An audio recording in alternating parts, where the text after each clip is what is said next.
Orang Cina tidak suka 14, orang Amerika tidak suka 13. Orang Minang tidak takut dengan angka.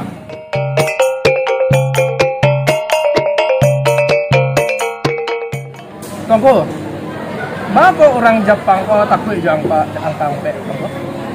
Gimana itu buktinya?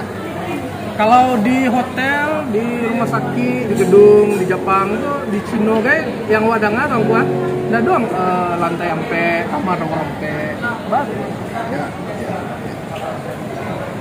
Betul. Itu namanya tetrafobia, takut dengan angka 4. Yang ada di India 26, di Afghanistan 39, Amerika 3 balik aja tuh Pak Nunggu. Betul. Jadi ada mitos di masyarakat tertentu itu tentang angka-angka. Ya. Tadi dikatakan oleh Kemal, Jepang, Korea, Cina itu menakuti angka 4. Dalam bahasa Cina, hitungan 4 itu ni san sei. Sei itu artinya 4, tapi juga artinya kematian.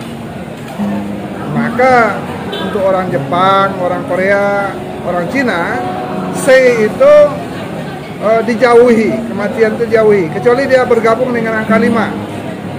5 itu hidup. Nah, kalau 54 tidak apa-apa. Tapi kalau 4, 14, 24, 34, 40-an itu tidak disukai. Angka 4 umumnya di Asia Timur tidak disukai. Kalau di India tadi angka 26, di Afghanistan di angka 39, karena artinya 39 itu sapi mati.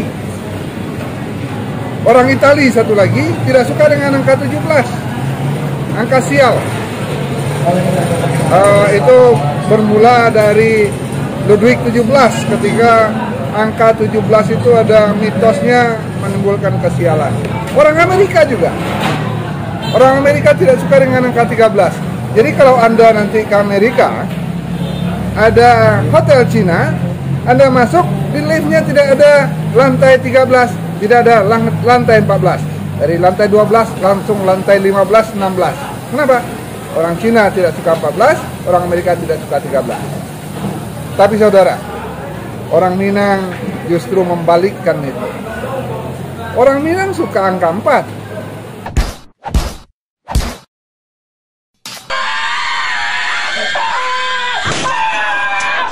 Banyak kato pesako dengan angka 4.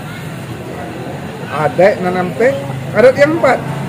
Adat nasawana adat, adat nantaradat, adat istiadat, adat nan diadatkan. Kato nanampe, kato pesako, kato mufakat, kato dahulu, kato kudian. 4 tingkat penghulu. Penghulu manti malin dubalang. 4 jalan kata. Jalan mendatang, jalan mendaki, jalan menurun, jalan meneret. Kato mendatang, kato mendaki, kato menurun, kato meleret. Dan banyak lagi angka 4 orang Minang. Artinya apa? Orang Minang tidak takut dengan angka. Justru membalikkan tetrafobia khususnya untuk masyarakat Asia Timur. Sampai jumpa dalam video yang lain. Assalamualaikum warahmatullahi wabarakatuh.